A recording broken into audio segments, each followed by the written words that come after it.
नमस्कार दोस्तों, मैं हूं परविंद्र सैनी। दोस्तों, आज हम बात करेंगे गजेंद्र फोगाट को लेकर, क्योंकि पहले कुछ समय पहले की अगर हम बात करते हैं तो गजेंद्र फोगाट की वजह से जिस तरीके से मासूम शर्मा के गाने डिलीट किए गए, एक पूरा का पूरा विवाद जो है वो छिड़ा। गन कल्चर इस विवाद का नाम दिया गया। लेकिन यह विवाद अभी पूरी तरीके से शांत भी नहीं हुआ था। अब एक और नया विवाद खड़ा हो गया है। पानीपत से पीपी कपूर, जो कि एक आरटीआई कार्यकर्ता हैं, उन्होंने सरकार से जो जानकारी मांगी है और उस जानकारी में जो खुलासा हुआ है वो बड़ा ही चौंकाने वाला खुलासा हुआ है। इसके तहत बिना सेवा विस्तार के तकरीबन 7 महीने से गजेंद्र फोगाट ओएसडी की सेवाएं ले रहे हैं। और इसी विषय पर चर्चा करने के लिए हमारे साथ राजनीतिक मामलों के जानकार वीरेंद्र राठी हमारे साथ मौजूद है। राठी साहब, आपका कार्यक्रम में स्वागत है। आपका बहुत बहुत धन्यवाद और सभी दर्शकों को मेरी तरफ से नमस्कार। राठी साहब, ये क्या मामला है कि बगैर सेवा विस्तार के क्या कोई व्यक्ति 7 महीने से सरकारी सेवाएं ले सकता है? क्या सरकार को इसकी खबर नहीं है या सरकार जानबूझकर अनजान बनी हुई है? देखिए, हरियाणा प्रदेश के अंदर क्या पूरे देश के अंदर जब किसी भी पार्टी की सरकार बनती है और सत्ता के गलियारों में वो पार्टी पहुंच जाती है और जो व्यक्ति मुख्यमंत्री बनता है तो उसके इर्द गिर्द जो स्टाफ होता है वो उनको इस प्रकार के सुझाव देने शुरू कर देता है कि अपने प्रचार के लिए आप लोकायुक्तों से संपर्क करो। हालांकि इसके लिए ज्यादा जरूरत नहीं है। सरकार की नीतियों के प्रचार प्रसार के लिए, उसके विकास के कामों को बताने के लिए हरियाणा प्रदेश के अंदर लोक संपर्क विभाग है, जो नुक्कड़ सभा करके, नाटक के मंचन करके उसके माध्यम से गांव में जाता है और सरकार की नीतियों का प्रचार और प्रसार करता है और उसकी उपलब्धियां बताने का काम करता है। हर विभाग के अंदर जो अधिकारी हैं वो अपने कैलेंडर के माध्यम से बताने का काम करते हैं। लेकिन कुछ आदमियों ने, जितने भी मुख्यमंत्री अभी पीछे आए हैं, उनके दिमाग में एक बात बैठा दी कि जब तक लोक गायकों का सहारा आप नहीं लोगे तब तक पार्टी सरकार का प्रचार और प्रसार जो कार्य किए हैं कि वो गति नहीं पकड़ पाएंगे, आम जनता के बीच में उनका प्रचार और प्रसार नहीं होगा। इसी चीज को माध्यम बना करके कुछ अनेक कलाकार और भी रहे हैं जो पीछे मुख्यमंत्री कार्यालय के अंदर रहे हैं या कोठी के अंदर रहे हैं। बाकी के ऊपर तो हम चर्चा नहीं करेंगे। जहां तक अब गजेंद्र फोगाट की बात, अक्टूबर 2021 में मनोहर लाल खट्टर जी ने इनकी नियुक्ति 1 साल के लिए की थी और वो था स्पेशल पब्लिसिटी ओएसडी का नाम इनको दिया गया था। तो मनोहर लाल खट्टर जी काफी सुलझे हुए आदमी थे। पब्लिसिटी के लिए तो लोक संपर्क विभाग, जैसे हमने चर्चा की, वो सरकार के पास है। और भी माध्यम है, और भी बड़े बड़े आयोजन सरकारों के होते हैं, सरकार के अपने कार्यक्रम भी होते हैं, रैलियां भी होती हैं, पार्टी कार्यकर्ताओं की भी ड्यूटियां लगती हैं प्रचार और प्रसार के लिए, बूथ कार्यकर्ताओं की मीटिंग होती है। उस प्रकार का सहारे को एक तरह से अपना पैसा मान लेना, सरकार का पैसा जो है वो प्रदेश की जनता का पैसा है और ऐसी नियुक्तियों के ऊपर खर्चा बहुत आता है।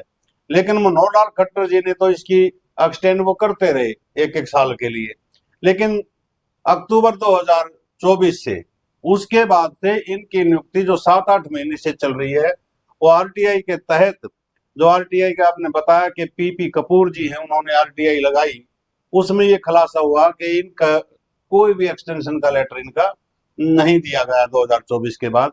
अगर हम इनका खर्च देखते हैं, इनको जो जो सुविधाएं मिली हुई है स्पेशल पब्लिसिटी ओएसडी, यानी कि गजेंद्र फोगाट जी आप अपने आप को जिस पद के ऊपर आज बता रहे हैं या जो काम कर रहे हैं, कि उस आरटीआई के तहत ये खुलासा हुआ कि 1 लाख रुपए तो उनको पर मंथ साथियों वेतन मिलता है और 40,000 रुपए उनकी कोठी का पर मंथ का किराया उनको मिलता है जहां वो चंडीगढ़ के अंदर रह रहे हैं। और 50,000 किलोमीटर प्रदेश के अंदर जो महीने के अंदर जो उनकी गाड़ी घूमेगी उसका खर्चा 50,000 रुपए उनको गाड़ी का खर्चा मिलता है और टीएडी अलग से मिलता है और बाकी स्टाफ की भी सुविधा है। अगर कुल मिलाकर के आप साथियों ये खर्च जोड़ोगे तो ये नियर अबाउट 3 से 4 लाख रुपए पर मंथ बनता है। जब नियुक्ति सरकार ने उनको रखना ही है, उनकी सुविधाएं, उनकी सेवाएं चाहिए, तो गजेंद्र फोगाट को या तो लेटर दे करके उनका कार्यकाल बढ़ाया जाए। अगर लेटर नहीं दिया जा रहा है तो क्या ये सीएम साहब के संज्ञान में नहीं है? जिस प्रकार की छवि नायब सिंह सैनी जी की है कि बड़े हंसमुख व्यक्ति हैं और बड़े अच्छे इंसान हैं और पब्लिक के हित के फैसले लेने वाले मुख्यमंत्री में आज उनकी गिनती होती है, तो इस तरफ उनको थोड़ा सा ध्यान देना चाहिए। अगर इस नियुक्ति को वो सही नहीं मानते कि एक्सटेंड करने की आवश्यकता है, तो फिर उनको कह दीजिए कि आप घर रहिएगा। जनता का पैसा जनता के विकास के ऊपर अगर खर्च हो तो साथियों वो ठीक रहेगा। और जितने भी लोक कलाकार हमारे प्रदेश के अंदर हैं, इनके अंदरूनी झगड़े आपस में बहुत हैं।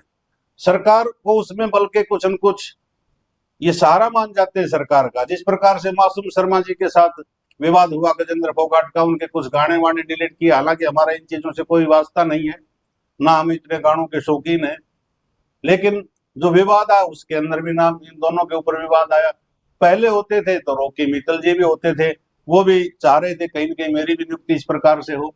तो और प्रचार के माध्यम सरकार के पास बहुत ज्यादा है, उन माध्यमों का सहारा लिया जाए। सरकारी महकमे लोक संपर्क विभाग है, और इस प्रकार की फिजूल खर्ची को रोका जाए।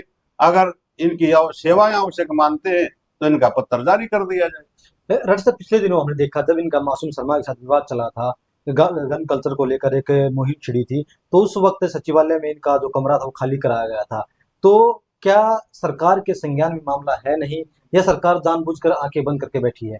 ऐसी बात नहीं है कि सरकार के संज्ञान में मामला ना हो, हर मामला सरकार के संज्ञान में होता है।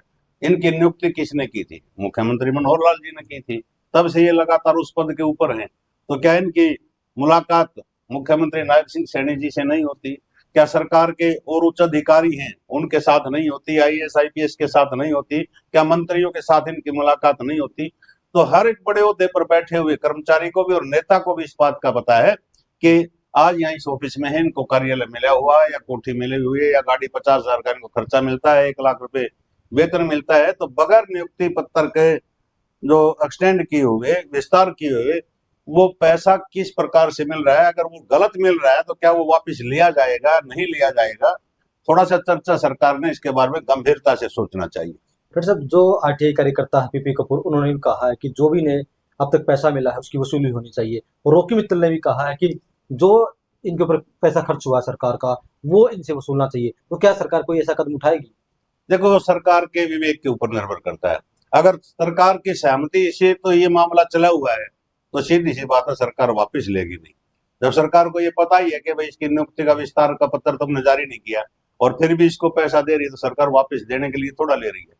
अगर ये होगा मामला ज्यादा उलझ गया, कानूनी दावपेच में आ गया, तो फिर कुछ काम कोई फैसला ऐसा हो सकता है कि सरकार अपना आपके बचाव के लिए इनसे कह सकती है कि जो सुविधाएं पिछले 7-8 महीने से आप ले रहे हो, कि उन सुविधाओं का आपके ऊपर जो खर्च हुआ है, तो उस खर्च का कुछ हिस्सा, जिसमें मैं मानता हूं कि भाई खास मूल रूप से तो वेतन की ही बात होगी, कि वो वापस लिया जा सकता है, वरना पॉसिबल लगता नहीं मुझे वो लिया जाएगा। डॉक्टर साहब, जिस तरीके से इनका नाम पूरा मासूम शर्मा के साथ इनका नाम जुड़ा, और जो गाने डिलीट किए गए, गन कल्चर को लेकर विवाद छिड़ा था, तो क्या आपको लगता है कि उस वजह से लगातार एक के बाद एक मुसीबत जो है वो गजेंद्र फोगाट के ऊपर आ रही है?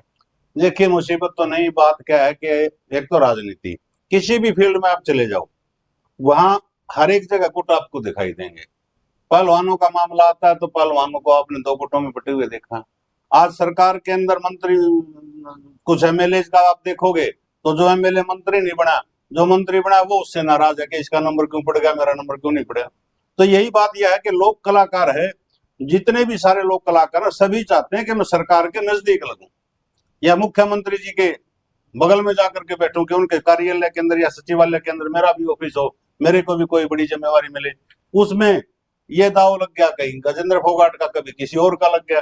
तो इस प्रकार की लड़ाई इन कलाकारों के बीच में है कि भाई मैं ज्यादा नजदीक क्यों न लगूं सीएम के, सीएम साहब मेरे को क्यों अपने पास नहीं बुला करके रखना चाहते। इनकी लड़ाई आपसी लड़ाई है, और इस आपसी लड़ाई में बदनामी का जो कलंक है, वो कहीं न कहीं टीका टिप्पणी की जो बात है, वो सरकार को तो बीच में फिर घसीटते ही है। कोई भी आदमी को किसी का नजदीक है, कोई किसी का नजदीक है। तो चलिए दोस्तों, कहीं ना कहीं पैसे की बर्बादी यहाँ पर जरूर हो रही है। जिस तरीके से गजेंद्र फोगाट बिना OSD की सेवाएं ले रहे हैं, बिना सेवा विस्तार के, तो सवाल खड़ा होना अपने आप में लाजमी है। और सरकार क्या इस पर कोई एक्शन लेगी, या ये मामला पूरी तरीके से दबा दिया जाएगा, ये तो आने वाला वक्त ही बताएगा। डॉक्टर साहब, इन तमाम विषयों पर चर्चा करने के लिए आपका बहुत बहुत धन्यवाद। बहुत बहुत शुक्रिया।